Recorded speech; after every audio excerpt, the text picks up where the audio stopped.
Good afternoon. This is Matt Cusso again with Health and Healing. I had one set up for Monday on faith, but I'll save that for next week. I went to church today and I figured that I'd change it up. Um, People have been talking about it for about a year and a half to ask to give my testimony. So I'm going to do a brief one here today of what had happened that turned me totally to God. I'll try to keep it short.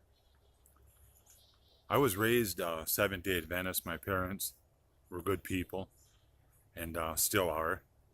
And went to church school and everything else. Long story short, I rebelled. Went back and forth in the church. Had my son work with my dad, running his business with him, and blah, whatever, yada yada yada, whatever you want to call it. But I'll get right to the meat of it, if you want to call it that. I became a Satanist, and I'm trying not to blame this on what had happened, but I was using a few different things. My mom has got terminally ill cancer, and she's still alive, thanks to the Lord, and prayer, obviously, and the way she takes care of herself also. And I use that term blame because I thought, well, if God was so great, why would he make my mom suffer? Why would he make my son suffer and everything? But the suffering was because a lot of the things that were going on in life was because I created them. I allowed Satan in my life, and one day I gave it to him. When I come back to Michigan off the pipeline, I was on my bottom and everything. I figured, well, then life started kind of getting a little bit better.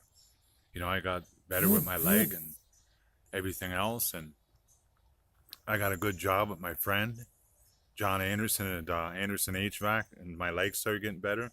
I thought, well, this is a cat's walk here, and I worked down there. He knew I was a Satanist. He didn't like it, and I'm trying not to bring him up in that, but he just, he's a good man, God-fearing person. John is, and he just said, whatever, dude, just whatever you're going to do, that's fine. And also, what was going on down there, I was using seances, rituals, everything you can imagine down there. And it seemed to have been working for me, if you want to call it that. Then after about a year, I started getting worse. But, I was self-induced, alcohol and pills, like we know from before. I talked about that. I was getting worse. My stomach was way out to here, and it was from my liver. And I could tell that something wasn't right. And I started thinking, one day I was down doing a satanic thing, on a YouTube or something like that, whatever. And I thought about, I was going to use some Bible references to knock Jesus, criticize him like I usually did. And I thought about something that dawned on me. I seen some little kids and a woman, and they were reading their Bible and they were smiling. Then I thought in the back of my mind, I thought,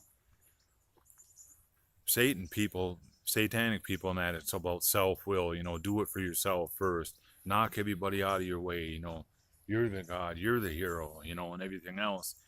I thought, in the back of my head, God has got to be all right, because God is love. That's what it says in the Bible. And I couldn't get that out of my head. And I thought, well, that's just one of those things. And I started getting worse, and I started thinking about that stuff. Then I wanted to go home, and I thought, I want to quit drinking, is what I wanted to do. Then all of a sudden, it's like all HE double L broke loose from me. Bad things started happening. I got sicker and everything worse. And I know what it is now because Satan didn't want me to get better. So I went back home to my girlfriend. I told her at the time that I wanted to change my life. And she said, well, what are you doing? And I said, I want to rehabilitize. And I don't like to say this, but I'm a free man now. I had a warrant from a few years back for fighting with a police officer, which was stupid on my part, but I ran from the law when I got bailed out. And I was practicing with a band at my cousin Tyke's place, and all of a sudden the police showed up, and they brought me in for that warrant. And I thought, well, who cares, whatever, I'll be out in a few days or whatever. And while I was in there, I was still getting sick, and I told the officer, I said, I just don't feel right. I said, my heart started beating real bad.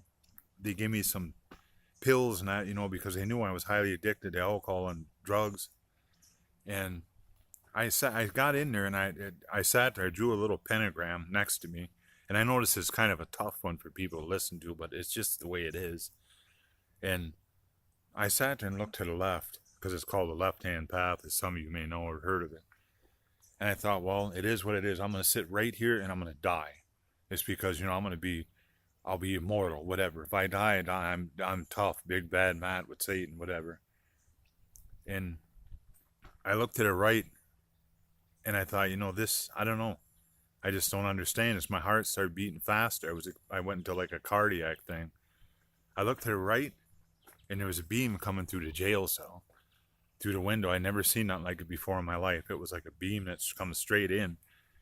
And I looked and I said, God, I haven't talked to you in a couple of years. A few years, I said, all I know is I want to be forgiven for all the bad things I've done. I closed my eyes, expected to pass on, whatever, because my heart was beating so fast. And maybe with a little luck, the guards would find me dead or something, That was my intentions. All of a sudden, my heart went right into a normal beat. I couldn't believe it, and I thought, okay. I asked for forgiveness from God and that, and talked to him for a second, and all of a sudden I went right back into rhythm. And I thought, this is all right. And then I started crying. I'm trying not to have a moment. I'm pretty good about that, not coughing up. And I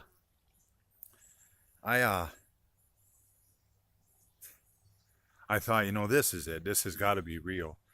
So then I got on my knees in that jail cell, and I told God that I said, forgive me, I want to be a part of you. And there was nothing in the jail cell, and there was this little book laying on the floor.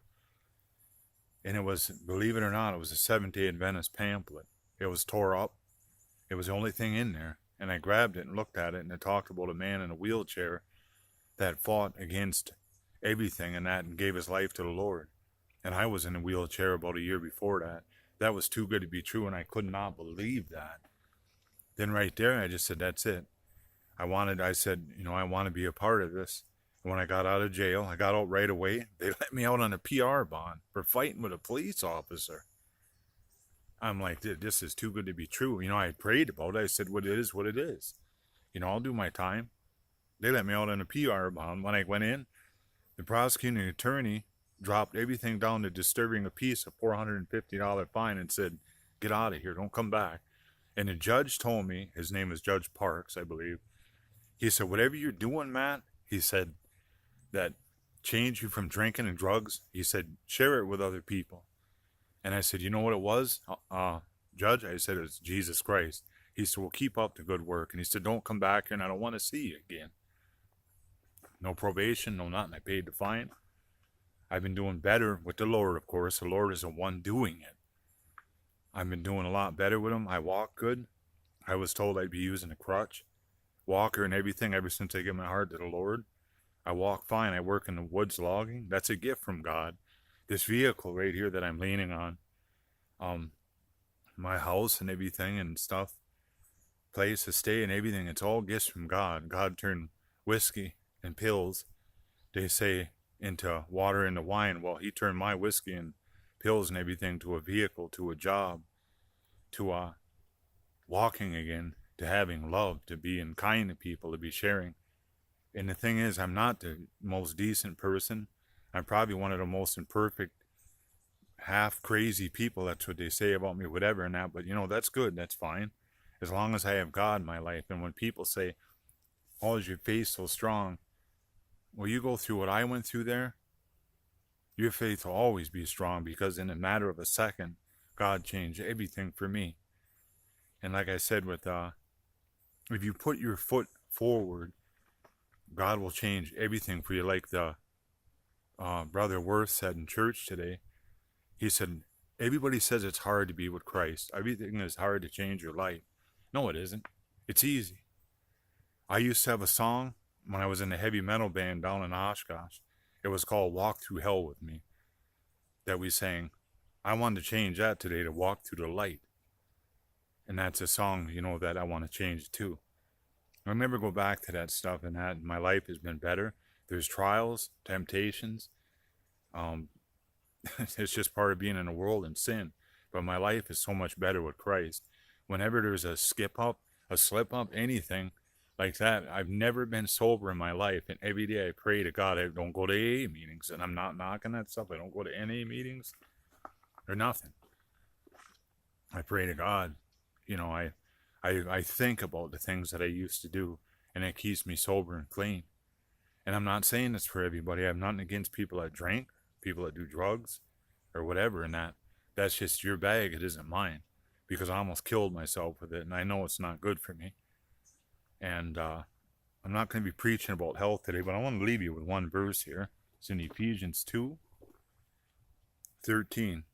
It says, "But now, in Christ Jesus, you who formerly were far off have been brought near by the blood of Christ." And that kind of sums it up for me. I'm going to get back to the sharing verses and everything and the health and healing, but it's kind of a short thing. And if anybody really is serious about it, that wants to talk about things like that in your life, like you're at the end of a rope, or you're struggling with your habits or anything like that, you can private message me. You know, I mean, I'm not some counselor or nothing like that. I can share verses. I can get you a Bible. I can get you people that you can probably talk to. And I apologize about the people that have called me in the past week. Some of them I haven't got back to you. I'm not ignoring you, but jumbling between work and working 6 days a week, and different things, and working on my house and everything, and that it's been a little bit of a task, but the Lord keeps me going. And yeah, just if anybody wants to talk about that, that's fine. And like I said, God bless, and just try Christ, you know, if you're really struggling. I mean, it's the only thing that'll get you out of this sin-filled world. Have a good day. God bless.